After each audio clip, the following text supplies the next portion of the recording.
Today's episode of the Bill Simmons Podcast on the Ringer Podcast Network, brought to you by ZipRecruiter, a place where we did not find Kevin Clark. 80% of employers do find people by posting a job on ZipRecruiter and getting a quality candidate through the site in just one day. You didn't need to do this. You had clips. Lots of people do. It's a great way to find somebody. Yeah, I emailed you out of the blue. Their powerful technology distributes your job to dozens and dozens of the web's leading job boards, then identifies the right people with the right experience and invites them to apply to your job. Find your version of Kevin Clark. My listeners can try it for free at ZipRecruiter.com/BS. Meanwhile, Google Cloud knows that it's March. That means basketball. Did you know that college players who wear a number 1 jersey dunk the most? I did not know that. Yeah, apparently. Or that teams with cat mascots have caused the most upsets? Oh, unbelievable. Yeah, unbelievable. The NCAA is using Google Cloud to turn more than 60 years of data into insights and answers. Now you and your business can do the same. Know what your data knows. See how at g.co/March Madness. Google Cloud, the official cloud of the NCAA. We put up a new episode of the Rewatchables today. We did Creed. Oh, yeah. Earliest Rewatchables. I mean that, and well deserved. Yeah.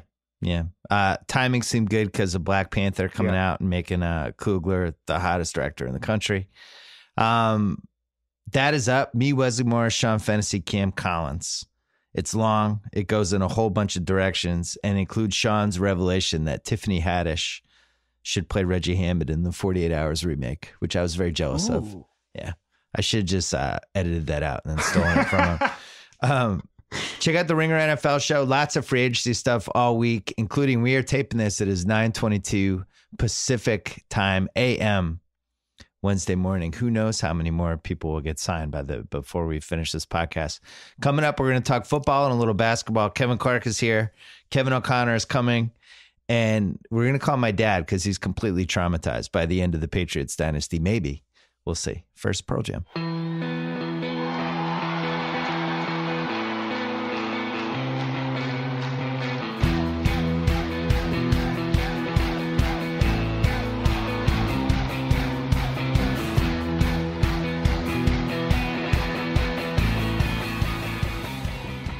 All right, the Ringer's Kevin Clark is here. You did a Ringer NFL show yesterday with Maze. I don't care. We're going to talk football again. You're going to talk about all the same things. Let's run it back. Well, you didn't do it with me. How you doing with the Nate Solder departure? It's a lot of money. Yeah. The Pats are basically just losing everybody they had. They've lost a lot of veterans. We're going to talk about that with my dad because he's very upset. Let's start with quarterbacks. Kirk Cousins signed 3 years, 86, fully guaranteed. So fully guaranteed means they have to pay him $86 million.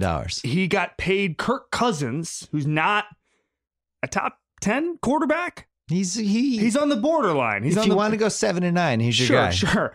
He got $24 million more guaranteed at signing than any player in the history of the NFL.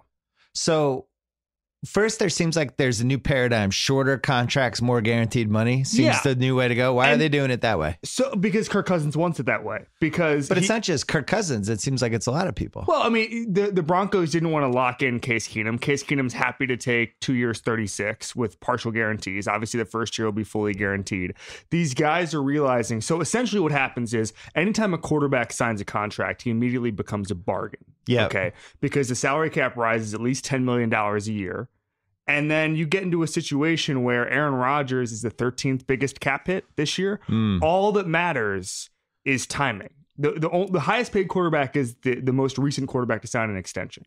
And so quarterbacks have started to realize that and said, okay, I'm not going to sign a 6-year deal, guys. I'm not going to be dramatically underpaid in year 4, 5, and 6. I'm just going to take 2 or 3 years, keep running it back, and keep resetting the market every 3 years. If Aaron Rodgers was a free agent every 3 years, he would own half of the country. Well, wasn't his last contract long? Yeah, it was. He's still on it. It was signed in 2012. So the old motto is 6 years, 7 years, whatever. You get paid a lot early, and big sticker number, $120 million. Partial guarantees. Aaron Rodgers has per game bonuses in his contract. Yeah. What I mean, if he can't get the leverage to say, by the way, this is fully guaranteed, then the system was broken. So Kirk Cousins, I can't tell if this was intentional and he's one of the great contract minds of our all times or just completely lucky, but year after year, he's gotten paid full value. Yeah. What's it? 3 straight years. He's made like 20 plus million. Yeah, he's on the tag. But he made 20 plus million 3 straight years. Now he's made 84. So he's made for 6 years, he's probably made $140 million. After his rookie contract expires, he will have averaged $25 million a year after that. For 6 years. Yeah. Derek Carr became the first $25 million guy on a contract basis last year. But Kirk Cousins is quietly going to have been doing that for 6 years. Okay. But Carr's thing wasn't totally guaranteed, though. No. Yeah. No. And that the NFL had set up a system where it was okay to give these guys, you get $25 million. By the way, it's not even, there's no guarantees after 3 years. And what's up with the franchise tag that everybody thinks is the dumbest thing of all time and just has not gone away? Is that just yet another DeMaurice Smith blew it with the players union? I mean, it's a long-standing thing as far as getting rid of the franchise tag. No, just having it. Yeah. Why does it exist?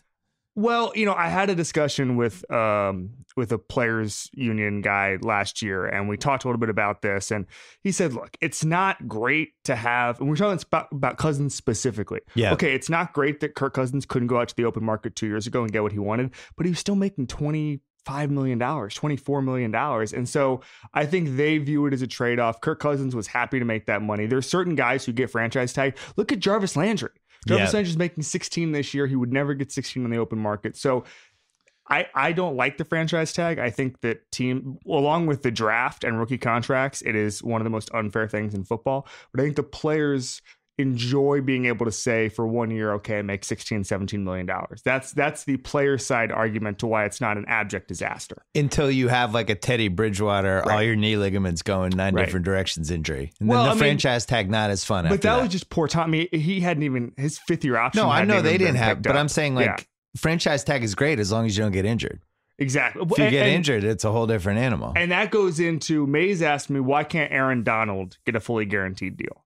And the answer is because quarterback is the only position where teams think completely irrationally. If Aaron Donald went out and tried to do what Kirk Cousins did, got franchise tagged twice, and then tried to hit the open market, if he got hurt or if his play diminished, teams would tank his value. That doesn't happen with quarterbacks. Sam Bradford got $20 million yesterday.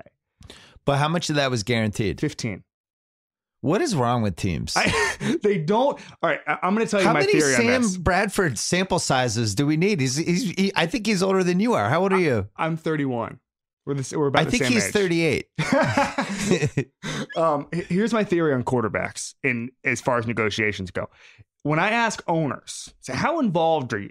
Yeah. They say, I let the GM do it. I will get involved when it comes to quarterback. I'll sit on the meetings. They're during the draft. I'll go to dinner if it's a quarterback prospect. When there's a negotiation, I'll sit down. And so when it's Aaron Donald or when it's the wide receiver, the owner's not sitting there over the GM's shoulder saying, do this, do this, do this. I mean, how many times do we get in situations where the owner either says, give the guy the money, we don't want to lose him. There's sort of a fear of missing out with quarterbacks a little bit. You don't want to lose him. Also, it's like they sell luxury suites based on who the quarterback is. There's so many dumb things that go into it that I think teams just completely lose their mind when it comes to quarterback negotiations. There should be no fear because we just saw a team win the Super Bowl with Nick Foles. Yeah. Unfortunately, teams see it as it's basically the personnel idea. It's a personnel version of going forward on 4th down, right? Yeah. We have evidence that there's one way to do it that no one does, but everyone is just too afraid to say, screw it, we're going to go with the Nick Foles guy we believe in. Nobody wants to do that. Basketball's like this too. I think the Blake Griffin trade was like that. Yeah. Detroit basically takes on this ludicrous Blake Griffin contract and gives up a couple assets. And the whole mindset behind it is, we got Blake Griffin, go get those jerseys, somebody in the billboards. Right. And it's like, yeah, but you guys still suck. And he's going to get hurt in 6 months. And that trade's awful. Right. Exactly. And the quarterback is the singular position in that sport where that can happen. Yeah. Go get those jerseys, guys. Well, listen, I have no dog in this race. I could care less about Case Keenum, Kirk Cousins, the Vikings, the Broncos, any of these teams. I'm a businessman and I have an IQ over 80. I don't understand why you would pay Kirk Cousins 3 times what you could have gotten Case Keenum for? Explain that to me. I have no idea. What is the gap between those two guys that I'm not seeing? We also have seen what Case Keenum looks like in that offense, and it's pretty good. My question for you, Bill, I guess if you wanted to put yourself in Rick Spielman's shoes, Case Keenum got that team, and they're not going to suffer huge losses. He got them to the NFC Championship game. Yeah. By the way, why did they lose? They lost because he had made one bad throw, but they really lost because their defense sucked in that game. And that seemed to be a weird mental thing. Their defense got destroyed. I'm not really sure what happened. That was like this happens every 5 to 10 years. A team in the NFC Championship game just completely folds. Usually a team that's overconfident and can't believe that they're not winning the game, and it just snowballs against them. And that was a classic version of that game. I remember before the game, it was Chris Ryan, maybe it was Gons, saying that game, the Eagles-Vikings, was the first time he'd ever seen 2 fan bases completely overconfident. But it worked for the Eagles in a weird way, and it didn't work for the Vikings. The Vikings went into that game going, Nick Foles, you're going to have to beat us. Yeah. And then Nick Foles was like, all right, cool. And he just completely beat them. So when I look at the NFC, there's an arms race going on right now. Yeah. The Rams have stocked up. The Eagles are going to have once again. The Rams have stocked up with talent, and they rolled the dice with some character dudes. Marcus Peters, there are people I know who've been in football for 20, 30 years, and they say Marcus Peters is the most interesting person they've ever been around. I kind of like Marcus Peters. I kind of like him too. I remember I did a story during the season about how he had used some social media posts to get a family into the country during the Muslim ban thing. And you can read it on theringer.com somewhere. And I remember I tried to get him for the story, which was like a nice story, and he just wouldn't talk.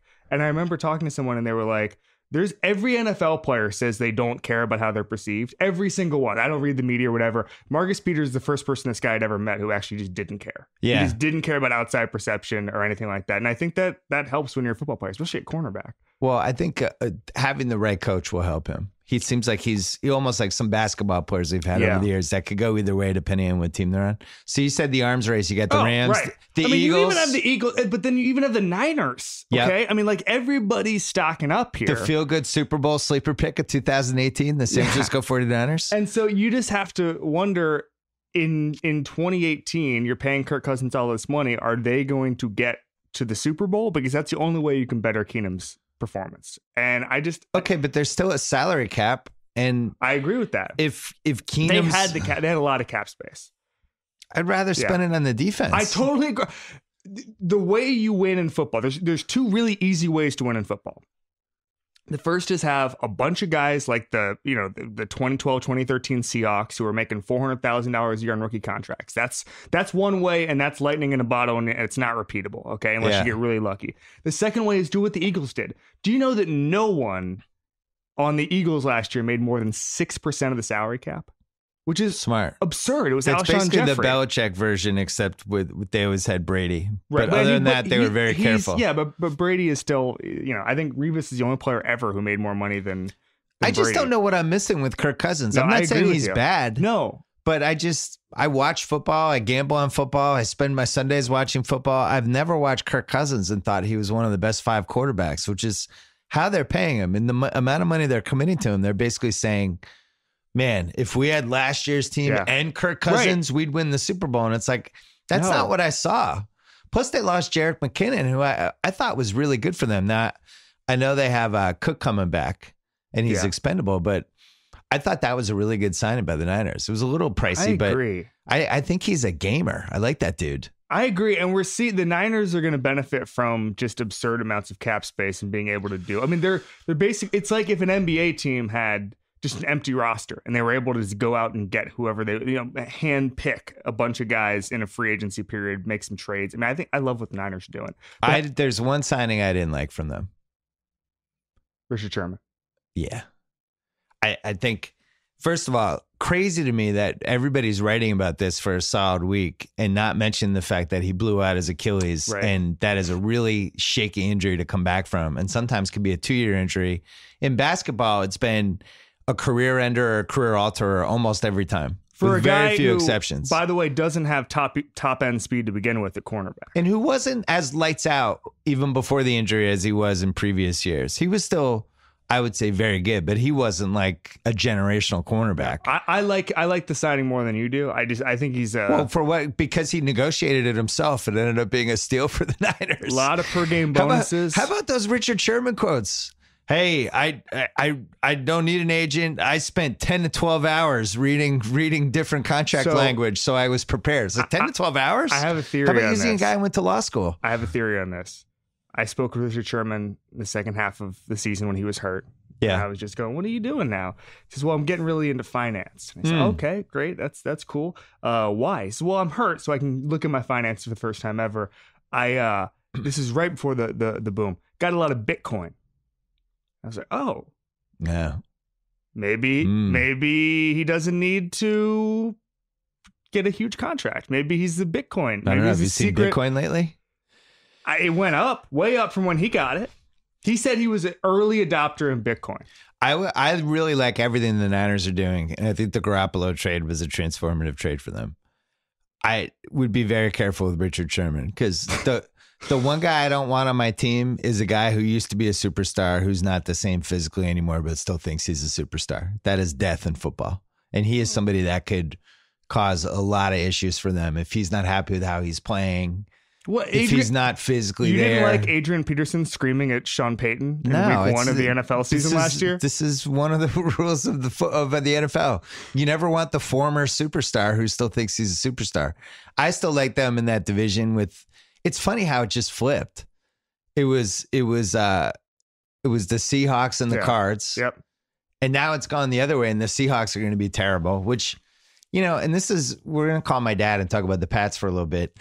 But, you have like a 5-year window in the NFL. It's a cycle, and you got to ride out that 5 years and be awesome. And the Patriots have basically had 3 5 to 6 year cycles that don't really have a lot in common with each other than Brady and Belichick. Seattle had their cycle. It ended last year. The Cardinals cycle was a little smaller. The Niners are about to have their cycle. The Rams are in year 2 of their cycle. And that's the way it is. You got to ride it out. I like what the Rams are doing more than anybody. I think I like the position they're in. I think they're talented. I think they actually really could have won the Super Bowl last year if a couple things had gone differently, if their kick returners showed up. So NFL teams, and the Rams are doing this now, are getting really smart at what to do when they have a cheap quarterback. Yes. Because you've written about this. Yeah. And so it's the biggest asset you can have. Basketball has nothing like this. Russell Wilson made less than the long snapper on the 2013 Seahawks. Yep. And what did the Seahawks do? They just went for it. They just said, okay, we're going to trade for Percy Harvin. Didn't work out, but they started the blueprint to how teams were going to do it. Eagles last year. The Eagles last year. The Rams now just saying, we had the cap space. The Chiefs have Mahomes now. And they're just saying, screw it, we're going to go for it. We're going to sign Sammy Watkins, put the weapons around him. I think he's getting $30 million guaranteed, something like that. And so... By the way, I did not like that signing. No, I did not either. It was a bad signing, but it's just, they're going for it. And Sammy on the Bills, it's like, oh man, that guy doesn't have a quarterback. This is too bad. Right. And then on the Rams last year, it's like, oh, he actually does have a quarterback and a great offense, and he's still not putting up points. The theory goes that they put him on the wrong side of the offense. They put him on the back side. Let's keep making excuses for Sammy Watkins. He's like 28. I'm not making. I don't like that signing either. But what's happening is teams used to wait for the quarterback to prove competence, and then they would put the weapons around him. Yeah. Now they're saying, screw it. We have a 4-year window. And that's what's so interesting about what the Cowboys have done. I mean, like, are they going to waste Dak Prescott? Or are they going to go out and just, build an army around him?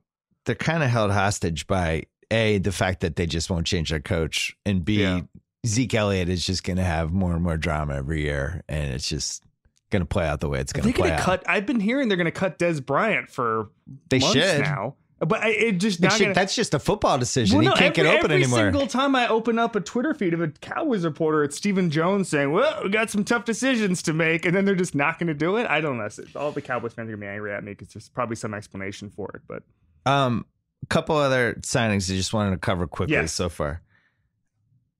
I was there for Jimmy Graham the last couple years. I don't even think it's an "are we sure he's good" situation. I'm just don't think he's very good anymore. I don't know what I'm missing on that. He was in an offense where they really needed him, where he had a top 6 quarterback, and I just didn't see it. So to watch like Green Bay, New Orleans fighting over him, it's like, do you guys have the Sunday ticket? What am I missing? Led the NFL in catch rate among tight ends in the red zone, which I guess is something. Well, they threw it to him all the time in the red zone, so I would hope. Yeah, it's an odd Can't block one. at all. At all. Can't block at all. At all. Great in Russell Wilson's wedding photos. I just don't. I'm not saying he's bad. It's just like I don't. The fact that these two quarterbacks were like, man, the one thing we need is Jimmy Graham. It's like, yeah, if it was 2014. It's kind of funny to me that the Packers were so resistant for years to get into free agency, and all the entire fan base, like, oh, we got to get involved. And then they signed a guy who's a prime example of why you don't go into free agency. Yeah, especially like I think about this all the time with Gronk. I just think tight ends, they lose it overnight. Oh, yeah. You know, couple injuries, one too many hits, 2 or 3 or 20 concussions. And then all of a sudden, you know, they're like running like they have concrete sneakers on. I didn't understand that. Nate Solder went to the Giants. Yeah, a lot of money. For an incredible amount of money. They paid him basically like the best left tackle of all time. And I think he was above average for the Pats. He ranked 44th last year by PFF among tackles. Interesting. He's good. He's fine. We won a couple rings with him. Great teammate. Unbelievable clubhouse guy. That was a lot of money. The Giants have it. Dave Gettleman is a jobs creator for overpaid offensive linemen. The problem with the Pats is they act the same way I do when I'm at a fantasy football auction, where I just have in my head what I'm going to pay. And once anyone goes $1 over, I'm like, well, that's it. I'm out on that one. But then there are drafts where you look around and you have $105 left and everybody else has 40, but there's no good guys left. And then you go, oh man, what am I going to do with this $105? That's kind of what the Pats are, the situation. Does that frustrate you? No, because I think he has a philosophy. He's like, this is what you're worth. Oh, they're going to pay you more than that? Good luck. I get. He's been doing that for 20 years. The other way to look at it, and I understand why you can't have someone like Nate Solder making more than Brady, but they were given the greatest gift, maybe in the history of football, which is an elite quarterback who doesn't necessarily want to be paid as one. Well, if you could criticize the Pats on anything, it's been their inability to take care of guys ahead of time. Right. So, and I'm not just talking about Nate Solder, but, you know, well, they make choices. Deion Lewis. Right. They could have signed him a year, extended his contract, and spread it out a little bit more. Jimmy, I think, is a great example. If they had taken care of business a year ago and given him $30 million for 4 years to be like the backup in waiting, and he had never even shown anything, I think he would have thought about it. By the way, I thought the Niners screwed up on that. Make that trade and sign him. Yep. You get him for half the price of I totally agree. Whatever. Mays was super fired up about Allen Robinson. It's almost to the point now where I'm rooting against Allen Robinson. He's good. I mean, he's coming off an ACL. He's good, but when you look at the market, Sammy Watkins is getting what he's getting. Yeah. I mean, Marquise Lee got, a pretty big chunk of change. It's not a terrible contract. I just don't think it's going to make them instant contenders. You know what's not great? And with the Golden Tate kind of exceptions to it, but just when wide receivers change teams for a lot of money, the history of it is, I would say, less favorable than more favorable. I think Alshon Jeffrey was okay. Golden Tate. Yeah. There are examples, but I think for the most part, I would say it's 40-60. 40% it works out. 60% the guy's just much worse, and it's hard to understand. Yeah, and also, I mean, it's sort of what we're talking about with the building around a rookie QB thing. You're giving all of these weapons to Mitch Trubisky, and we're unclear if Mitch Trubisky can take advantage of that. Yeah. Although I like Matt Nagy as a coach. I thought Sam Bradford, I just don't know what I'm missing. And it's always amazing to me with durability. Durability is the one thing with free agency in any sport that just gets completely discounted or overlooked. It's like, well, if he's healthy, and it's like, yeah, but that's the whole reason you're getting him at a discount is because he's never healthy. Sam Bradford is never healthy. He's the one guy who when the question is if he's healthy, he's never healthy. No, he's not. It's more likely to me that he is working on the SEC network for ESPN announcing games. Big 12, probably. Big 12. The Big 12. Is that Big 12 a network? Probably. Whatever. Probably gets $9. More likely he's doing that in 2 years than playing quarterback. But what do I know? I'd like Trey Burton of the Bears. Ooh, $8 million on the high end there. I just like him. I think he's got potential. But the thing is, any free agent you're getting these days, you're going to pay 25% more than what the guy's worth, right? CBS had Trey Burton as the 8th best free agent in this class, which I think I do like him. To borrow from you, I think he became so underrated, he became overrated. Maybe. The Jets, they signed a cornerback that I really liked from the Rams, Tremaine Johnson. Then they did Bridgewater and Josh McCown for 1 year, $10 million. And they're going to draft a quarterback still. And my favorite Jets signing in a long time. You can always count on the Jets to get like that Chris Ivory type guy who's not quite good enough. You don't want to start him in fantasy and they overpay him and he'll have moments, but he's not that good. And Isaiah Crowell is like the best version of that guy. He's like, you've lost a fantasy week to him. And like, what the hell just happened? I can't believe he had 200 yards, but he's not good. Right. Classic Jet signing. Just classic. The best. They love locking down those B- running backs for a little more than they're worth. I wrote last year that the Jets just quietly didn't have a plan, and all the Jets fans got mad at me and told me there was some great vision that Mike McCagnon had that I couldn't see. I was too dense to see. I think we're safe to say there's no plan there. Jordy Nelson is sitting there, and I think this is another durability guy. If the Pats signed him, I would just be excited, but then it'd be like, well, he's 33 and he's had some pretty major injuries. Well, that's why, when I talked about the per game bonuses earlier, that's why teams have so much leverage on a guy like Nelson. The Patriots can just say, here's your contract. You only get $800,000 unless you play 12 games. Go ahead. And then you're fine. They lost Danny to the Dolphins. Who, speaking of no plans. Yeah, that was weird. Can we why did they just pay Ndamukong Suh if they're just going to go out and get Albert Wilson and Danny Amendola? That was weird. Tennessee is doing they're doing the old get the Patriots guys in the building because they know how to handle themselves including like businessmen. Mike Vrabel. Yeah. Smart. Dion was probably the best player in the Patriots in November and December. He wasn't as good in the playoffs. Malcolm Butler sucked last year. Did you see, this blew my mind.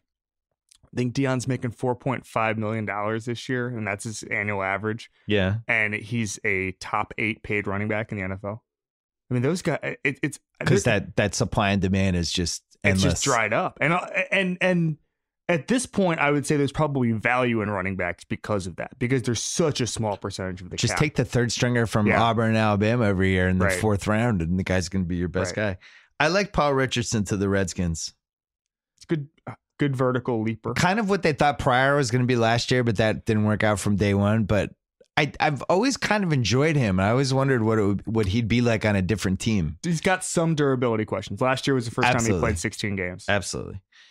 And then going through, so Suh, I guess, is the last giant chess piece. Yeah. Is there Patriots possibilities with him? There's some rumors. I know they've always liked him. There's some rumors floating around. I just don't know, Bill, and this is a better question for you. I don't know how a surly guy who hates the media would fit in with New England. It wouldn't go well. I mean, it would. He hates the media. He hates talking to the media. I just don't know if that's a culture fit for the Patriots. Maybe that's why Belichick's so enamored with him. Belichick's like, this guy reminds me of myself. No, I think it's any 4-3 team who can make it work are going to try to make it work. I think there's a lot of interesting possibilities. I mean, Danny Shelton was a fun trade. He's huge. He's a huge person. The real problem with the Pats last year, I mean, of the many problems, was they were too small in the front seven. And James Harrison was probably their strongest guy in the Super Bowl in the front seven. They just got shoved around and teams did whatever they wanted. They had no pass rush and they had a bunch of backups. And it was a problem. Yeah, it was a problem. I mean, if they were able to Mays is all fired up about the idea that he would go to the Chargers, Suh. But I don't think he's going to go. Be in LA? Suh. Yeah. Yeah. The Chargers are in LA. Yeah. I continue to forget that. Are they still in LA? They are. Mays continues to refer to them as San Diego. Hey, it's March. That means one thing: basketball. You just learned earlier in the podcast, college players who wear a number 1 jersey dunk the most. Did you know that one? I bet you didn't. Did you know that people born in North Dakota are historically the most accurate 3-point shooters? I did not know that. How did I know that? Because the NCAA is using Google Cloud to turn decades of data into answers. Answers to questions like, are seniors the best at hitting the game-winning shot? Can school spirit really help a team win? Are upsets more likely during a full moon? Whatever questions you have from basketball to business, Google Cloud can help you find answers in your data. All that data. You say data or data? Data. Data. That's all right. I'm going to go with that. All that data you're sitting on, that's how you take on the competition today, tomorrow, well, in the future. Only one team a year gets to cut down the net, but with Google Cloud, imagine all the things you and your team can accomplish. Know what your data knows. Know what your data knows. See how at g.co/March Madness. Google Cloud, the official cloud of the NCAA. All right, we're going to call my dad. The Celtics season fell apart. It's a massive blizzard, and everybody on the Patriots is leaving. I just wanted to make sure he's alive. Let's call him. Hello? Dad, I'm here with Kevin Clark. One, I just Hello. wanted to make sure that that you were handling this week okay, because the Celtics fell apart and everyone on the Patriots is leaving, and there's a lot of snow in New England. So I just wanted to check in. Are you okay? It's not a great week. It's a terrible week. I'm looking out of my backyard. I have 15 inches of snow. It's 40-mile-an-hour winds. It's too cold to go outside. And then I'm reading in the paper that our Patriot team is falling apart. And our Celtic team, they're not even sure who's going to be able to play tonight. So, and the Bruins have injuries left and right. A week ago, everything looked great. Well, at least there are no Boston teams in March Madness. We have that at least. The Pats, it drives you crazy when we don't pay that little extra something to keep the best guys in the team, which is what a lot of other teams do. And yet, on the other hand, the Pats have been incredibly competitive for 18 years, and we seem to go through this exercise every year. Why don't we trust the process? I think we always did trust the process, and then I think in the last couple of years, strange things happened. We don't get too many superstars because we never have a high draft pick, but the Jamie Collins trade worried a lot of people. Sending the defensive end to Arizona, who had the most sacks in the league this year, Chandler that Jones. worried a lot of people. Yeah. The Garoppolo trade worried a lot of people, Including and then, you. Of course, everybody is still talking about why didn't Butler play in the Super Bowl? Yeah. And in Bill we trust, which has been the mantra here for so many years. It's fading. The people are. I don't hear people saying that. I hear people questioning his moves. And now we have free agency, and the best receiver on the team last year, by far, the guy Brady trusted over and over and over, was Amendola. And it appears they shortchanged him, or they just think they have enough depth, and they always have depth, but they never have. And the guys that Brady trusts, they don't seem to put enough weight into that aspect. And if I'm Brady today, I'm really pissed off. Well, Edelman's back though, right? Well, you don't know if he had the torn ACL. Guys take a while to come back from that. Sometimes they never come back completely. He's not a young guy. You hope he's back fully, but. Well, I loved Danny was freaking clutch, man. Yep. He really was was one of the most clutch, kind of exceed whatever their talent was in the right situations guys the Pats have had. Like very reminiscent of like Kevin Falk and a couple other guys that were just Deion like Branch. Deion Branch, another one. Yeah. There's always a guy that lots of guys put up the stats during the regular season, and then you get to playoff time, and guys fade away, and then other guys emerge. They star in the moment, and Amendola was one of those guys. I thought Lewis was one of those guys too. And of course, Butler was one of those guys Wait a until he second. wasn't one of those guys. Lewis fumbled in one of those playoff games, and you were like ready to drive him to the airport for his next free agent I mean, signing. everybody makes one mistake. You've made one mistake, and you recuperated. Whoa. I don't even know what that means. Well, I don't want to get into it, but Amendola had 350 yards just in the playoffs last year. It's unbelievable. He was amazing. Clark, what questions do you have for my dad?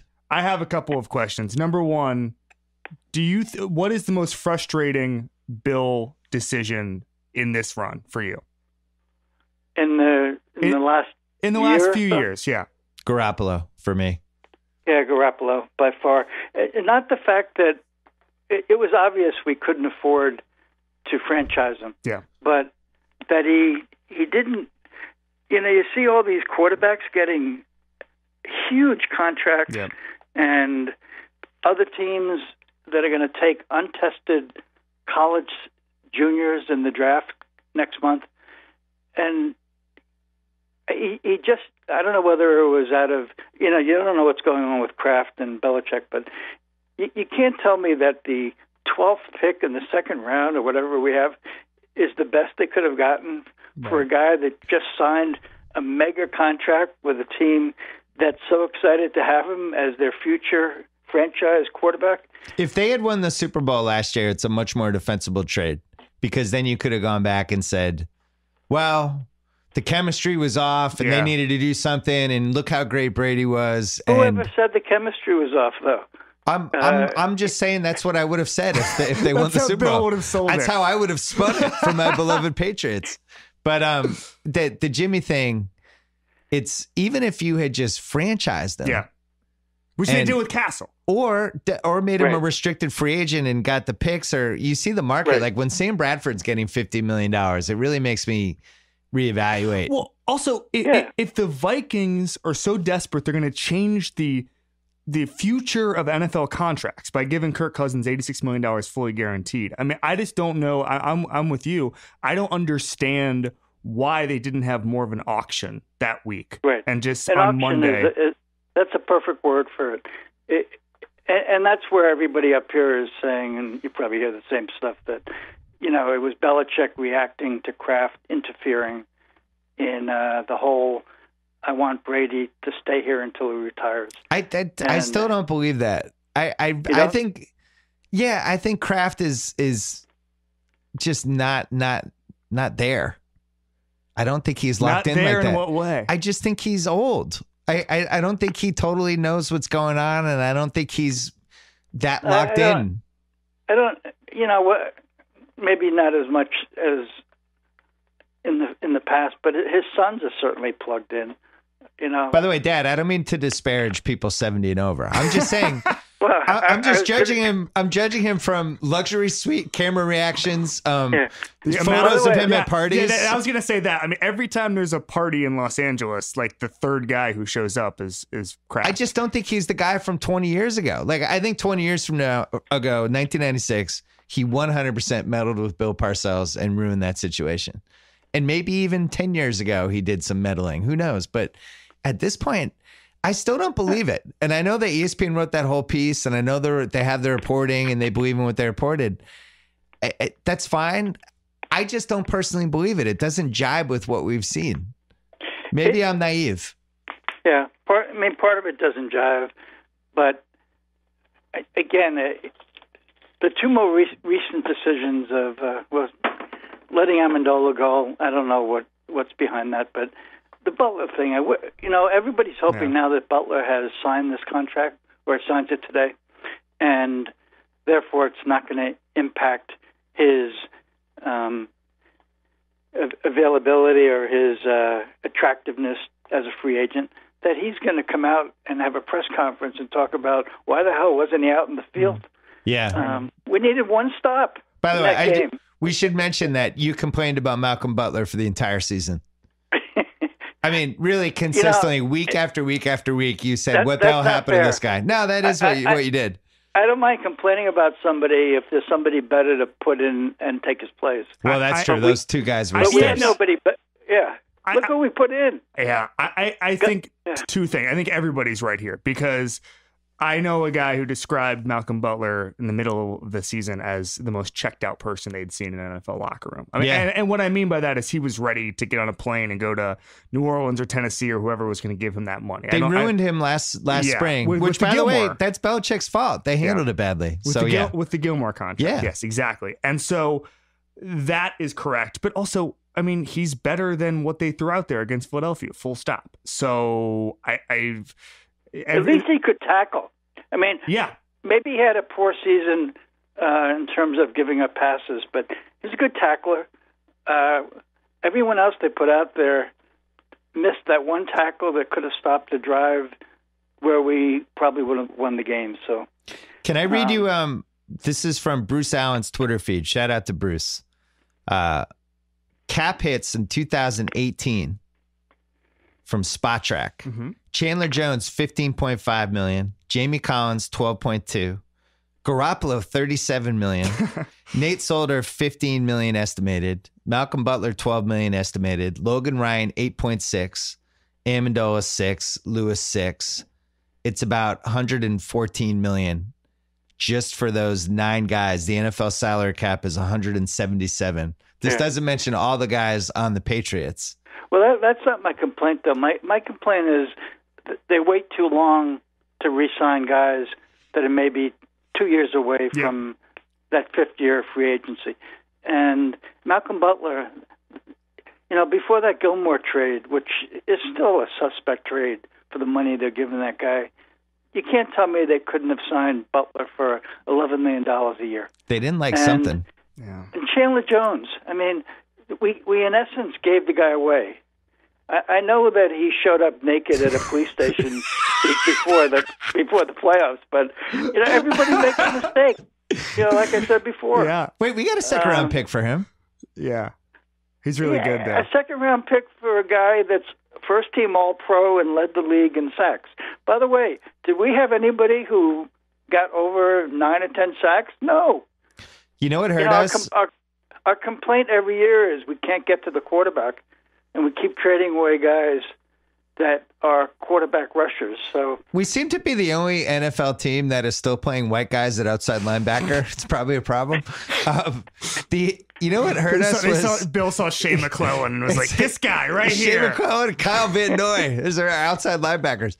I'm going to blame Deflategate. Because if they hadn't taken our first round pick, you figure we get somebody for the front 7. That guy makes one play, we win the Super Bowl. So screw you, Roger Goodell. Or they could have just played Malcolm Butler. Or they could have played Malcolm Butler. They could have done that too. I know our conversation today is about the Patriots because of the free agency deadline opening this afternoon. But my worries and my frustration really has more to do with the Celtics. Oh, wow. I mean, a week ago, this team was really looking good in terms of a playoff run. And, I mean, the rumors coming out today, at least on talk radio, are Butler might be done for the year. Tice, who I like a lot. Marcus Smart might be done for the year? You just called him Marcus Butler. Smart. I'm sorry, Marcus Smart. That was a senior moment. Marcus Smart might be done for the year, that it might be a torn tendon. Yeah. That's a disaster. Who I liked a lot. Yeah. Might be done for the year. You have Irving, the franchise player, suddenly with a bulky knee and having to miss time, which, we've been through this before a year ago with Thomas in terms of an injury. Yeah. You have... Don't forget about Gordon Hayward, who had to have his right foot reattached to his leg. Yeah. And I guess maybe the sum of all this is we're a year away. Yeah. Good. I like that. Optimistic. We're a year away. Well, we assume Hayward comes back healthy. Yeah. We assume they're going to have to do a scope on Irving's knee. We assume that they're going to re-sign Smart, who is a restricted free agent. We assume that Tice will come back healthy, and of course we're assuming that the Lakers are going to get lucky in the ping pong ball. That's not happening. And they might make the playoffs. To fifth. Yeah, and we'll get one of those tall, big guys that's Clark. coming out. Clark, does this sound like a farewell letter to the 2018 Celtics season from my dad? It really Kinda does. It really does. And conflating Malcolm Butler with Marcus Smart says a lot about how he feels about the Celtics right now. Yeah, seriously. Well, I think they're Really? both polarizing. Yeah. My dad has a mostly love, a tiny bit hate relationship with Marcus Smart. Yeah, I had the same relationship with Tony Allen years ago. Ooh. There's always a guy I have that relationship Marcus is, he's better than Tony Allen, but Marcus is one of those guys that even as he's about to shoot the three, you know whether it's going to go in or not. Right. You've seen enough where you're like, oh, he might actually bank that one in, and then he'll bank it in. And then with. Right, another he's time, one of those guys, when he's taking that shot, I'm screaming no. And then when he makes the shot, I say, great shot. Yes, great shot. Good job, Marcus. Yeah. So, Yeah. last question, Dad, and then we got to go. All right. Do you want them to sign Ndamukong Suh? Ooh. Would that make your spring happier and healthier and more rewarding? You know, no. I just don't think he's a nice guy, a good guy. Wow. I don't want to root for that guy. Okay. Yeah, I just don't. I'd rather see them go after somebody else. Plus, you know, I think he's on the other side of the mountain in terms of his career. He didn't have a great year last year. Okay.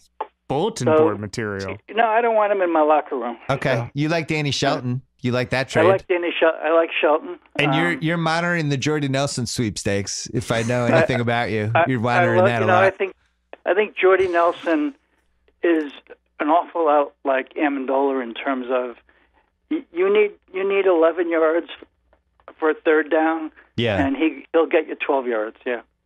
We should mention Amendola really couldn't play 6 games in a row ever. I mean, he would always get hurt. I love the guy, and he's one of the most clutch Patriots ever, but it was hard for him to stay in the field. I think he was gearing everything towards the playoffs. He would just take the I season would have off. shut him down for the entire season and just activated him for the playoffs. I mean, that's when we needed him, and he always came through. He and James White should only play in the playoffs. I liked exactly. I liked with Danny Amendola. I like the guys on the Patriots who really love and appreciate Tom Brady. Yeah. Who almost like preach the altar of Brady even as they're playing with them, and they'll fly to Costa Rica, Montana, and they'll just work out with them, and they're just like they're pinching themselves. So we need to find somebody who fits that, because we have Edelman. Right. We need one more guy. I mean, and then you also like a guy who he has a gorgeous girlfriend, and he would end up at the Kentucky Derby with Brady. I mean, he was a great guy to have around here. Wow. So, wow. we're going to miss him. You can't put a price on that. You can't put a price No, on his Instagram. Yeah. Dad, this was fun. We'll get through this. Every time Belichick makes us question and waver, he ends up coming through in the end. I don't know. All right, be careful. Yeah, We're taping this. the Be last careful. Tom versus time thing suggested the end could be near for everybody. Yeah, I didn't like that. I didn't like that either. And by the way, if you're going to suggest that, then can we keep Jimmy Garoppolo? well, It's like we traded Jimmy Garoppolo. It's like, I don't know. The end is near. It's like, well, our quarterback's of the Niners. I know. Well, plus, I don't like the fact that Giselle has so much influence. So I guess there's a downside to being with a beautiful woman. Although I'm with a beautiful woman, so it's What fine. are you talking about? She does seem to have a lot of influence, though. Yeah, she does. I didn't like the end of that where she was you kind of got the inference that she was pushing Brady toward retirement, didn't you? Oh, you didn't like that? Wait, not didn't just like that. Did you guys see what Jay Feely said a couple weeks ago? No. Former No. Michigan kicker. So he told Sports Illustrated that he visited the cabin last year, and Giselle was like, "You get Tom to retire now." Yeah, I think she's worried about. The word on the street is she's worried about the concussions. Yeah. I think he's had 2 in the last couple years that I know about, and That God we knows even how know many about, other yeah. ones. Yeah. Yeah. So, Well, I would worry then about that go back, too. Then I go back to one final point. Don't trade Jimmy Where's Garoppolo. Garoppolo? Well, here's silver linings, Dad. We have the Kings pick in a year, and they're absolutely a dumpster fire, and that's going to be fun. And Kyrie, we get Gordon Hayward. Bruins playoffs will be fun. JD Martinez and the Red Sox. I think you're fine. Plus, we're going to the Masters next month. Oh, wow. Well, And Tiger's going to be there. Yeah, I'm just waiting for that thing to come across ESPN saying Tiger's back is acting up. He may not be able to play the Masters. Wow, so. this weather's really bringing you It's a bad down. week in Boston, The weather's really so bringing you down. it's hard to be optimistic. All right, Dad, get somebody to shovel for you. I'll talk to you soon. All right, talk to All you right. guys later. Thank Bye. you. Bye. We're bringing in Kevin O'Connor, but first, wanted to mention Google Cloud one more time. It's March. Basketball. KOC, do you know juniors block the most shots per minute? No. Yeah. Well, the NCAA is using Google Cloud to turn more than 60 years of data into insights and answers. Stuff like that. You learn things. Now you and your business can do the same. Know what your data means. Go to g.co/March Madness. Google Cloud, the official cloud of the NCAA. Don't forget about the rewatchables. We did Creed this week. It's really good. Don't forget about the Ringer NBA show, Draft Class, KOC's new draft guide. Ooh. And a podcast. We are kind of owning the draft. Now March Madness Hell is yeah. here. The draft guide went up today. We did 15 March Madness prospects as well as a couple others. And we're going to keep adding to that over the next 3.5 months. And then on Fridays on the Ringer NBA show, the Draft Class podcast. How's the hosting going for you? It's good. Feels You like like getting it? better each week. Who are you studying? This week we haven't laid out the game plan yet. Gonna have Danny Chow on though. No, who are you studying from a hosting standpoint? Do you go older, like the Mike Douglas show, like the 1970s? Or Dick Cavett. Yeah, Dick Cavett. I watched him talking with Jimi Hendrix. Learn from that on YouTube. I like listen to Mark Maron here and there. Oh, wow. Mark Maron. Just asking every prospect if we're good. Are we good? Shots fired. So we have a lot of basketball right now. Weirdly, the NBA is taking a back seat. And it's at a weird point in the NBA season, too, where yesterday, Clark, I know you've never been prouder. There was the best tanking we've seen all season last night. Rodney Purvis playing 15 minutes. It was Orlando's down 40, and they're like, this feels too close. Let's put in more guys nobody's ever heard of. Let's try to get this to 50. But we are seeing tanking the levels of... Usually there's 3 or 4, maybe even 5. Now we're up to like 8 of teams that are really openly don't give a shit. Is that because this draft is that good? What do you think the reasons are? I think that's one of the reasons why. I think it's not the type of situation where there's going to be one guy that teams are going for. There's maybe 5 guys you might be happy to get, or some teams might be happy getting 7 of them. I think this is a draft where everybody's going to have, like, I think there's a 1 and 2, Ayton and Doncic, but after that, the 3 to 8 range or so, that's going to vary drastically depending on what you need and what you value. Like pick 9 might be the 3rd best guy in the draft. Possibly. Maybe even 2nd. For sure. I also think that tanking, as someone who studies tanking, obviously. Well, your whole life is really, we have March Madness and tanking. That's what your March is like. So tanking builds more tanking because, a couple of days ago I looked at Tankathon and I think there were 5 teams at 20 wins. Yeah. Nobody wants to come off 20 wins. And so you don't want to be the guy who got win 21. Right. And so all of a sudden teams just had to keep going. Kent Bazemore was just shut down the other day. The Magic are you're not going to believe this, take it very cautiously with Evan Fournier. He's got a knee. And so Aaron Gordon has vertigo. Like, you can come up with injuries that nobody can challenge, right? It's like he's got vertigo. Right? No, he does. That's what he's telling us. They're gonna, how in the NFL they have independent doctors and they just have to sign off on it. I think that at some point they're gonna need independent doctors for tanking and just like, Kent Bazemore, you're fine. Get back out there. That's the solution right there. Evan Fournier, your sprained left knee is not actually a problem. Get back out there. Well, one of my favorite corners right now, Haralabob. Shout out to Haralabob Vulgaris, who's been on this podcast, esteemed gambler. He's saying the biggest issue with gambling on basketball in the NBA is this tanking stuff. Yeah. And you have a situation like last night, which I watched. I watched Oklahoma City and Atlanta, the last 8 minutes of it. It was a tie game with 5 minutes left. And Coach Bud, from that point on, very carefully manipulated the result. And Oklahoma City ended up winning by 10. Now, if they have gambling on the NBA, and you could argue, is that like what would be the right legal term? Not collusion, but it's inside information available. Maybe, or you could say like, I bet on this team and they intentionally tried to lose. No, I'm suing the Atlanta Hawks. The reason that the NFL has injury reports is because they want no inside information being available, none. And the more teams that you have who are saying we're going to, pull all of our starters at the end of the third quarter, the more strategy there is involved in obvious losing by a lot, the more people are going to know about it. If someone said, I'm only going to play 5 minutes tonight because we're tanking, what's preventing a player from calling their buddy and telling them that, and then they place a bet? Or just watch basketball. Like these teams are just openly blowing games. It's unbelievable. It's been going on, really since the mid 80s.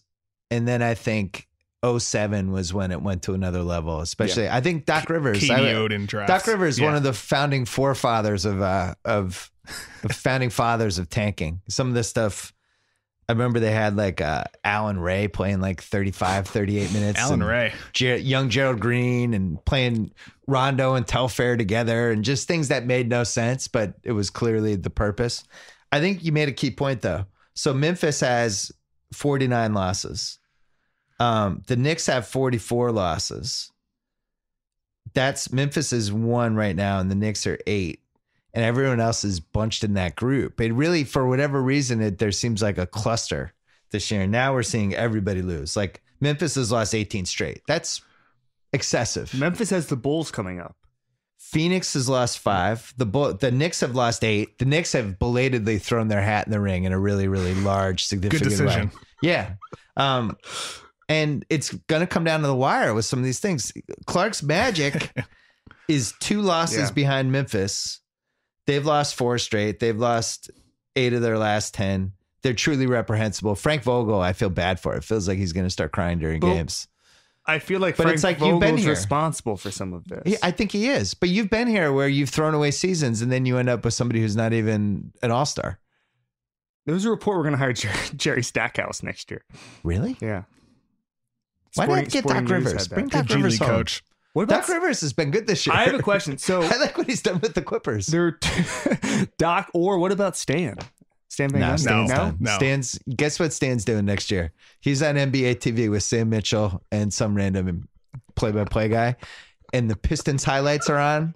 And it's super awkward. It's like the elephant in the room. It's like, wow, another rough night for Blake Griffin. 1 rebound all night, Stan. What do you think happened there? Kevin, are you enjoying like this tank race? No, not at all. I mean, I like tanking. Do you feel hope? Do you feel hope? No, because this is the 4th time we've done it. 4th? Isn't it like the 5th? Well, no, I just there were a couple years there where we knew. So they traded Dwight during the Olympics in 2012. Yeah. And so 13 through 17 basically were throwaway.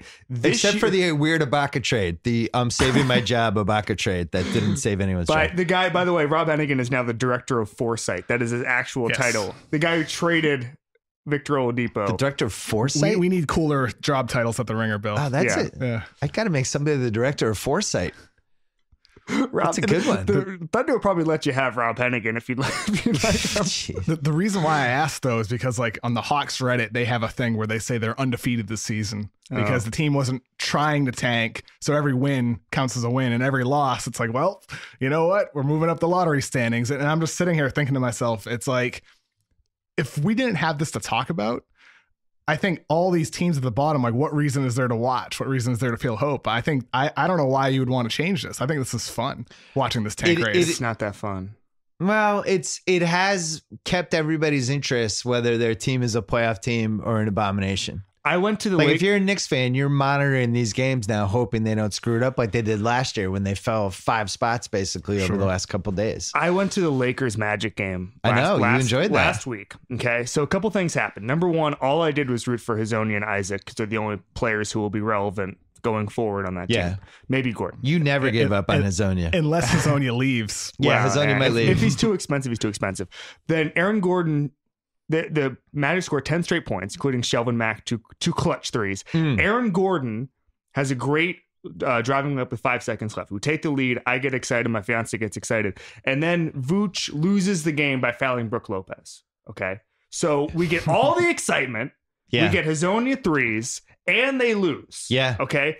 A Lakers fan comes up to me afterwards because I have a Magic shirt on, and he just goes, "You must be happy. That was a great game when the Magic lost." And I said, "Exactly. Yeah. Exactly. Had a Bud Light. The Great whole deal. loss. Yeah, great loss. Exciting loss. I remember those. I Found remember a good those parking with spot downtown. That 07 Celtics year was always great when they had the gritty, gutty last second loss as like your dream scenario for tanking. I do think though, this is a particularly good lottery. Like we did our draft guide today, and poor Trae Young, who was the best college guard I've ever seen, and now is not in the top 10 of our draft guide. What? But, The rankings, they're not rankings, to be clear. They're just, it's like just 15 guys to watch. Oh. We haven't done the rankings yet. Yeah, but is he in the top 10? I think he should be like 9 or 10 if he on my list. He's in the 9 to 12 range now. I talked to some people at Sloan last month in Boston, and like, where do you guys have Trae Young? And people are like, he's the type of player where you hope your owner doesn't want him, because a lot of people feel he's like the 13th, maybe 14th best guy in the draft. They call it Jimmer syndrome. I think that sounds like a magic player. Did they trade down for him? Pick up like some extra first round picks that won't do anything? Kings guy maybe too. Who comes in next year and is awesome right away? Because the thing I'm worried about, the Celtics have the Kings pick next year, and the Kings suck. They stink. They're going to stink next year too, unless somebody comes in and makes them good right away. And I'm looking at old Luka there. I know he'll be 19 next season, but I'm worried he could come in and just like completely transform the franchise. I think he's definitely a guy who can move the needle. Maybe not enough to like obviously not make him a playoff team, but you're talking make him like the 10th worst team, get him into not the 30s. Second worst team. Yeah, I think a guy like him, I think Marvin Bagley can put up big numbers immediately. But other than that, I don't know if there's a lot of guys in this class that are going to really. Ayton, maybe. I mean, the Kings do have 19 centers already, but yeah. Even though they just cut one of them, Papagiannis. Yeah, that was a tough one. Ayton, maybe. Doncic. I mean, like Mikal Bridges from Villanova is the type of guy who's going to help a team, but I don't think he makes them a 30 win team if they're actually a 20 win team without him. And there's a couple teams that are going to jump. Like I think Phoenix will be a team in their 30s next year. They get one more blue chipper. I don't think Atlanta jumps. They have 3 picks in the top 35. Right. They could jump. Atlanta, no. Orlando, sorry, Clark, no. No. Brooklyn, no. No. Dallas, yes. I think one more guy with Carlisle and all that stuff and cap space, and they'll be heard from. The Knicks, yes. I think the Bulls will be better. Charlotte will be better. So maybe 4 teams are going to be in the same spot they are this year, which is really sad. And you root for one of the teams, Clark. Yeah, it's there are better lives, I'm sure. You know what's funny though? You're in Florida. Mm-hmm. It's one of the biggest advantages in the NBA. And if you have a team in Orlando, there's 5 teams in Florida or Texas. There's massive tax advantages. Okay. But you guys should never be bad. That. I mean, we got Grant Hill, who was sought after at that point. We got Tracy McGrady. We almost got Tim Duncan. You almost got the 3. Yeah, we almost got Tim Duncan. We did get Horace Grant back in the day when he was a sought after free agent. We had this legacy of the guy saying, "Yeah, I want to live in Tiger Woods' neighborhood." I can't believe you left that Hedo. He was a mid-level guy when we got him. But that was a good signing. It was a great signing. But I don't think he came for the tax breaks. What about Rashard Lewis? Yeah, he loved Orlando. It wasn't the $117 you made the finals million. with them. I love Rashard Lewis. I was defending Danny Chow and Justin Verrier were giving me shit about that signing the other day, and I went back at him. I love that signing. 09 finals, baby. You beat LeBron in his prime. Matchup nightmare. Yeah. Michael Petrus and Rashard Lewis owned LeBron. They did. Ahead of the curve, those Stan Van Gundy teams. Yeah. And now I get so mad when the Rockets and the Warriors revolutionizing basketball. Stan Van Gundy was just jacking up threes. You know who's not ahead of the curve these days? Stan Van Gundy. No, he's not. He's not like, you know what would be a great shot? Blake Griffin from 21. I mean, he had 2 points. He had a gamble. I mean, he had a gamble on a player that has been a superstar. I think it was too much of a risk, but I think he had to do something, to save his own job. I made the case when it happened. I think this was yet another good litmus test of, do you understand basketball or not? The Blake Griffin trade was a bad trade made by somebody who, if the trade didn't work out, was going to get fired anyway. And anytime your team makes that trade It's not good. When your GM's like, fuck it. This doesn't work. I'm out anyway. That is not where you want to be, and it's so unfair to the fan base. It's what you went through with the Ibaka trade, where the GM's like, Biyombo signing. Well, this works out great. Yeah, and Biyombo, and they're just like, I like Biyombo more than other people. I might not. For $17 million though. That's rough. It's you. Did you just say you like the Biyombo signing? I said I like Biyombo as a player more than other people. I don't think he's a good value for $17 million. There's going to be a lot. I enjoy watching him out on the court in context to the other players on the Orlando Magic. A summer after this one, when all of those bad contracts from the summer 2016 are free agent or about to be free agents and have 1 year left, there's going to be some fun trades. Like I like Biyombo for $6 million. Totally. Once you stretch into the 17 to 18 range, I'm a little less enamored. the Mozgov deal. Yeah, but there's a lot of those. He's better than Mozgov. Yeah, he is. Definitely. KOC, what do you make of the Lakers? I know you've been following them. I know you've gone to a couple games. We've both come around a big way on Julius Randle. They have a bright future, Bill. Lonzo's looked like their star potential. Ingram versus Simmons is at least an argument. I think Kuzma's been really sketchy the last 4 months. Streaky. Nobody wants to admit it. Up and down. Just can't make threes for 3 months. He was good last night. But there is a foundation there. If you add Paul George to that team, which is what people out here seem to think is going to happen. I think so too. What is that team? So just Paul George this summer. Just add Paul George. So they add Paul George. They give Isaiah Thomas like a 1 year, $16 million deal. Balloon like payment. The KCP deal, right? Yep. And then they're saving their cap space for 2019. Yes. I think they're certainly a team that could compete for the 8 seed. I think another year of development for Lonzo and Ingram, and not just Kuzma, but also Josh Hart, a guy like him. If you bring back Julius Randle as well, I think Paul George is a guy who could put them in the conversation as the 8 seed. They've been so good the last 2-3 months. I don't know their record, but ever since LeVar Ball said the guys don't want to play for Luke Walton, but they've been damn good on both ends of the floor. And I think if you're the Lakers, if you had one max guy this summer, whether it's just Paul George or LeBron, guess what? You're the top destination again the following year when you have cap space again. Yeah. They're set up for a bright future with or without LeBron James. What a move from LeVar to get the Lakers going. I know. Master motivator. Well, I wonder if the fact that LeVar left the country was played any whatever. When he puffs back, he's going to say that was the plan. Yeah. The Lakers, the Cowboys, and the Yankees are the three teams that can always turn it around in one summer or one spring. Because people are always going to want to play for those teams. They can never be counted out. I took a screenshot of what the Lakers record was a while ago when I was super excited that the Celtics had their pick. Remember those days? Not so I was like, much oh my anymore. God, we might get one of the top. At one point, I remember there was one day. Oh yeah. There was one time when they had an 80% chance to get in the pick. So the Lakers were 11-25 at one point. Atlanta was 10-26. They had the second worst record in the league. And right now, they're 30-36. Wow. So they've played 19 and 11 last 30 games. It's pretty good. It's the stat is they're 20-9, the seventh best record in the NBA, top 10 in both offensive and defensive efficiency ever since LeVar Ball made those comments. By the way, they ended up getting Cleveland's pick, and that's Somehow. might not be the worst pick in the world. They have the 8th best record right now. That might be like the 21st pick. To get rid of Jordan Clarkson's contract and you throw Nance in it, which all that did was allow Randall to play more anyway. That was a really good trade. I like that trade. I didn't mind that trade for either team. The George Hill trade was an abomination. It's like with Cleveland, with Detroit, it was a risk that they felt like they had to make it. With Cleveland, it's a deal. It hasn't looked quite as good as it did the first week, but it was something they had to shake it up. It could end up looking like the wrong decision if Isaiah continues getting better. He was pretty good last night. He has a little bit more of the burst that he had last season. Agreed. He's still only like 80% of what he was, but he's getting closer. And maybe if when mid-April comes and the playoffs are about to start, we'll be saying, well, geez, Isaiah looks ready to go. Maybe Cleveland should have just kept him and worked through the difficulties they were having. If we had the entertaining as hell tournament this year, the Lakers would be a really fun wild card. Yeah. They'd get in. And then the variation of it. What'd you think of the variation that trickled out? Which I did some more investigating, and apparently 3 years ago was seriously discussed.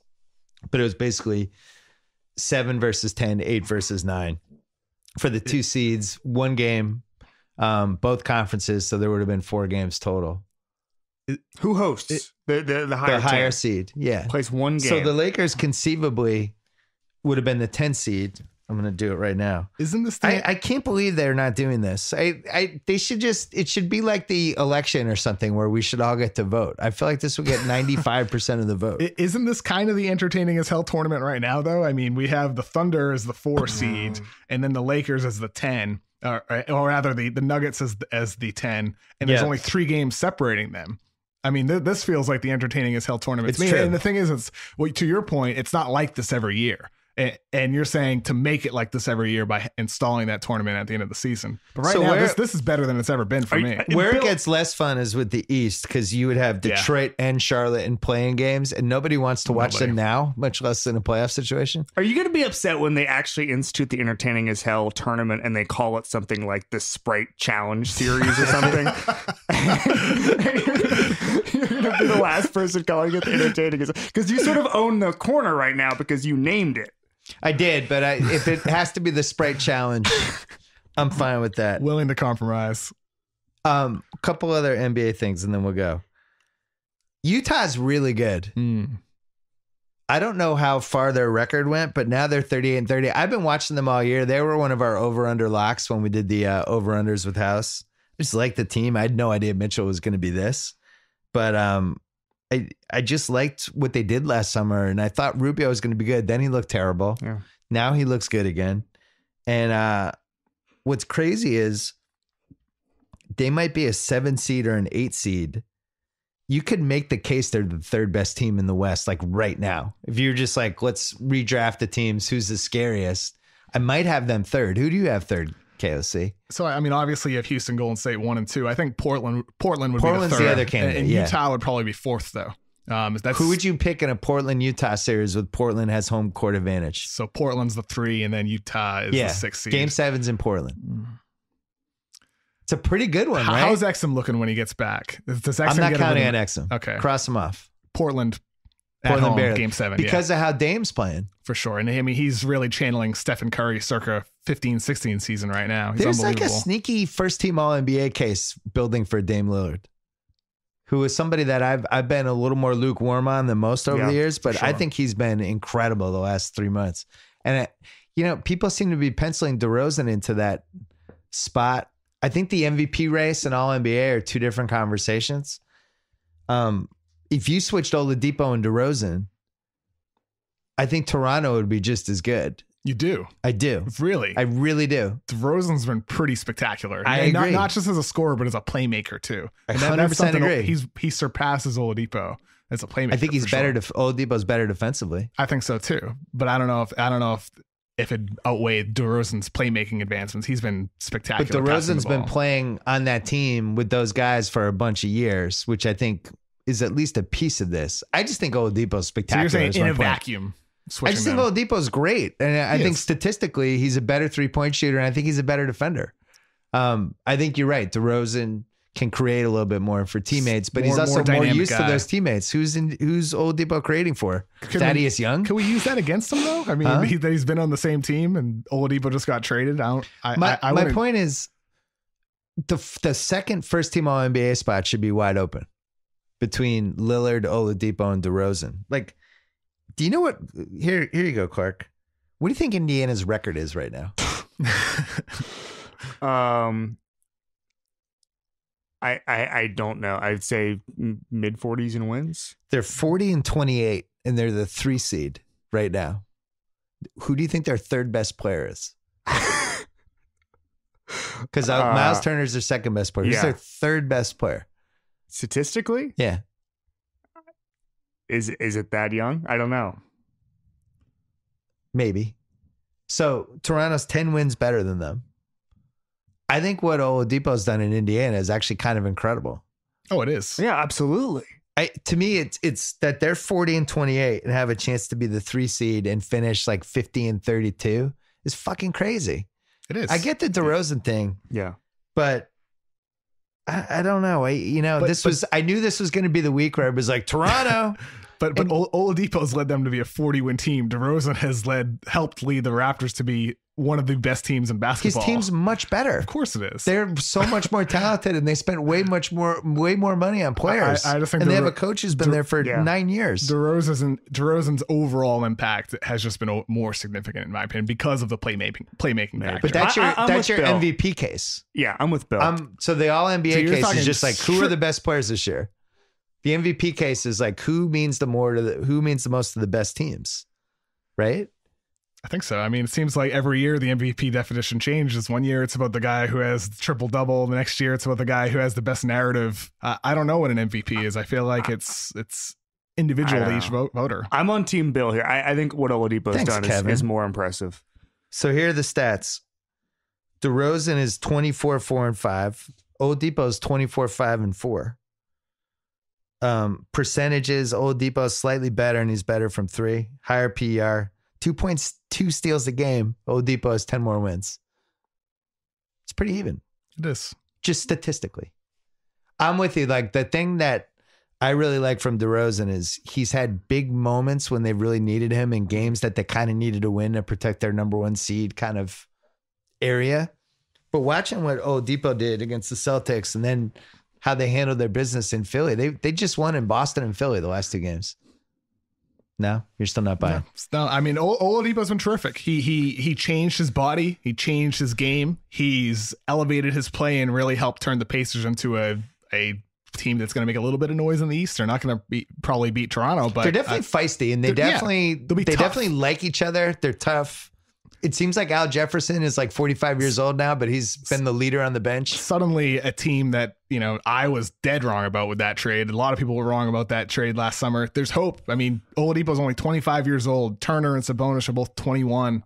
They'll have cap space coming up, and they're an appealing team. Ton of cap space. I wish they had made a trade in February. I think you got to save that cap space, though. I mean, if you're a free agent and there's not a lot of teams with cap, it's the bad teams like the Hawks that might have cap space, or there's a good team like the Pacers, you might want to go to Indiana and play with Victor Oladipo and Miles Turner. Oladipo's 3-point attempts and 3-point percentage have both gone up every single year he's been in the NBA. Yeah. You saw the early Oladipo when they made him point guard as a rookie, which was idiotic. Put him with a bunch of terrible guys. He was so erratic because first of all, you waste energy carrying the ball up the court. Yeah. But he was just so erratic where I remember a game in Brooklyn, he just completely exploded, and you would see these flashes that this guy's one of the most exciting players in the NBA, and then other games he just didn't have it. I mean, it's funny to me. Rob Hennigan, I remember Josh Robbins from the Atlanta Sentinel had written this a couple times, but Rob Hennigan believed shooters could get better, and that's why he took a lot of these guys who didn't have a jump shot. And the horse he should have bet on in that regard was Oladipo, because he went from 32% his rookie year to now almost 37%. It's gotten better every single year. And so for some reason... By the way, that's an impressive 37%, because when you watch them, he has the ball with like 6 seconds left in the shot clock. It's the type of thing where it's not like he's an slightly above average shooter. He takes a ton of shots off the dribble. Yeah. And he's cooled off since the beginning of the season, but still overall. But he's taking tougher shots. Like I look at Draymond. Draymond, who there's this weird spot for third team All NBA with the third center that I have no idea who it is. And every person you'd mention, you'd pick apart. Draymond shooting 29% on 3 this year. But all of those threes are wide open. Yeah. When you watch the Warriors, it's like, I haven't seen Draymond even take a 3 with a hand in his face this year, and he's missing over 70% of them. That's not good for them, I don't think. Who do you have as third team All NBA center? Here are your choices. Jokic, Draymond, Al Horford, Andre Drummond. It's Horford because of the two-way impact. Jokic has been tremendous offensively, but the defense is just horrific, as like you saw last night against the Lakers when Isaiah just crossed him and giggled as he was on his way to the rim. Yeah. Drummond, I just give Horford the slight edge because of his overall immense defensive impact. You mean average Al? That's what some Boston radio hosts call him. And his playmaking ability is just unbelievable. I think it's Horford too, but I don't want to feel like I'm a homer because I'm voting him over Jokic, because Jokic is like 6 assists a game. For a center, that's like an insane number. He's awesome. 17, 10, and 6 from Jokic, but he's a 0 on defense. We saw that last night. Unequivocal 0. Maybe not on a 0, defense. but a negative. Yeah. Ooh. I mean, Oh. he's really horrible. He's a on minus that end. 3 on defense. It's really bad. And that's the type of thing where Jokic, like a couple of weeks ago or maybe a month ago when he's racking up all these triple doubles, it was like, well, would you take him over Towns? It's like, no, you don't, because Towns has proven he can be a really, really good defensive player and an elite offensive player. Jokic has a long way to go to enter that class. Harden, Lillard, Oladipo, DeRozan, Steph Curry, Kyrie Irving, Russell Westbrook. I just listed 7 guards. There's 6 All-NBA spots. Who doesn't make it? What were the last two you said? I'll do it again. Harden, Lillard, Oladipo, DeRozan, Curry, Kyrie, Westbrook. Only 6 spots for those 7 guys. I think Oladipo or DeRozan could fall off, one of those two, but I don't think it'll be DeRozan. Fall off All-NBA? Well, here's the thing. From people who don't know basketball? Here's the thing. You got to consider the voters. Russell Westbrook's going to get on there. He is? Yeah, he is. You got to consider the pool of voters. Who is the pool of voters? It's not my choice. Thunder Raiders? It's who do we think Does will Bryce get Young have selected? 50 votes? Jamal Crawford got some 6 Man of the Year votes last year. He probably will get him again this year too. I had Westbrook like definitively off a couple weeks ago, but now they've kind of risen to a top 4 seed. It's going to be tough to leave him on. Their schedule's really This hard. is going crazy, forward, though. but I think Steph could be the guy that gets I bumped. don't know. If he misses more Because time the and he only games. plays like 60 games this year, Yeah. even though this has statistically been an insane season for him, I could see him getting voted. And also if Kyrie misses another 10 games. For sure. I think Kyrie could also be on that list as well. It depends. I mean, how much are people going to weigh the games played against the production? Because if you're looking at production, it's certainly Stephen Curry. It'd be foolish to not have him on it. But I mean, like if I get a vote, it's the type of thing where it's tough to weigh that. I think I would put Steph on there if he plays, let's just say 4 more games this season. I think the production over the 50-ish games has been significantly. For me, enough. Harden, Lillard, Oladipo, and DeRozan, unless they get hurt or locks. Your top 4. Those 4 guys have to be on one of the All-NBA teams. And then I'm watching Curry, Irving, and Westbrook for the other 3 spots. And if Curry can't finish at 65 games, I think this is one of the few years where durability matters. Who do you have off, Clark? Or have you just completely checked out in this NBA season? I have vaguely checked out. I'm literally on tankathon.com right now. Okay, great. I'm checking that out. I have not watched enough basketball to make a intelligent point about that specific point. If LeBron doesn't make the first team All-NBA, will you be flabbergasted? Well,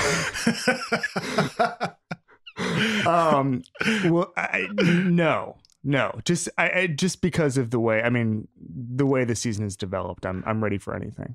This is Bill's favorite topic. We have to talk about it. Then we'll go. So Davis, I think, gets in as a center. It's center, 2 forwards, 2 guards. Davis is a center. Mm-hmm. Giannis, Durant, LeBron.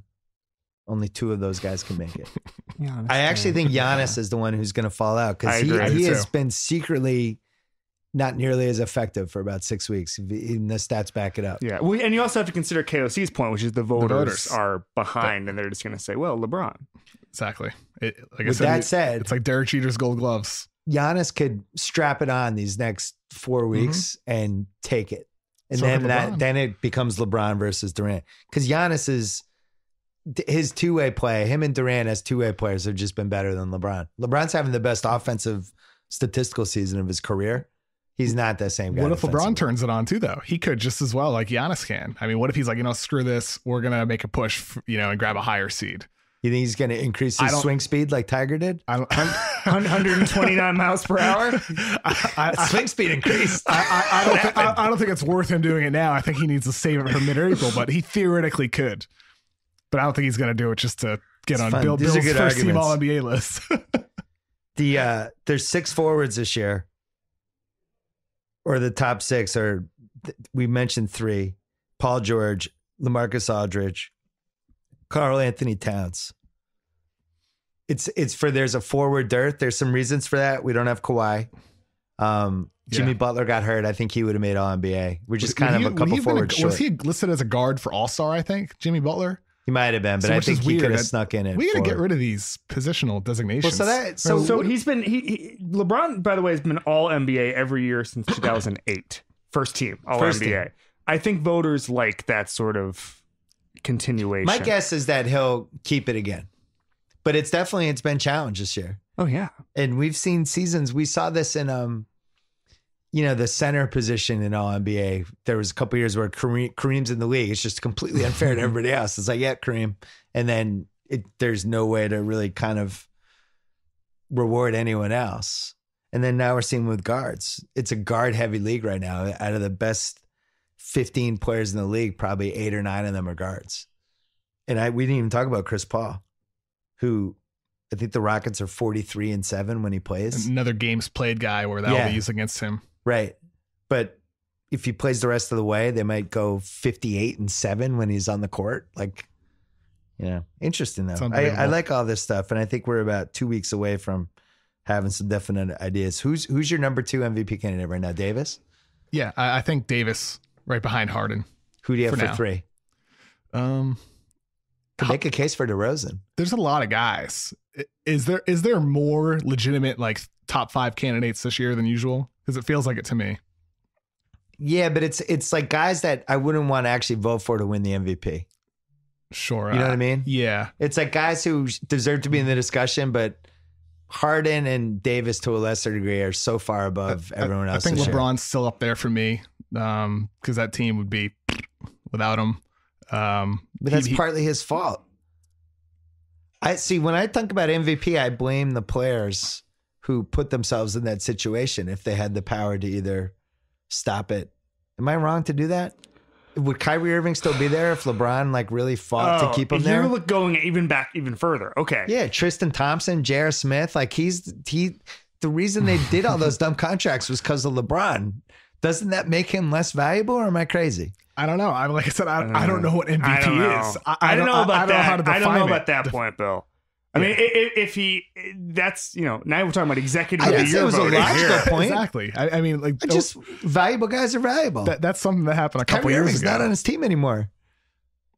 I think my top 5 would be something along the lines of Harden, Davis, DeRozan, LeBron, Durant. I think that would be the top 5 as of now.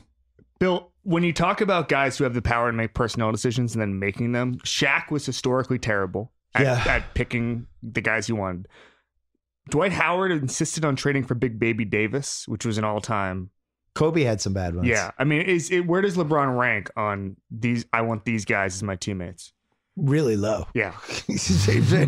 really, And really the bad. bar is very low to begin with. He's bad in Miami too. It's like we got to get James Jones. Yeah. Norris Cole or Shabazz Napier? Who was the guy that Shabazz Napier. Shabazz Napier. He loved Shabazz Napier. And that was Chris Ryan's fear with LeBron. It's like, well, it seems like everywhere he goes, he leaves the team just tarnished when he's gone. The Thompson Jr. contracts were indefensible at the time.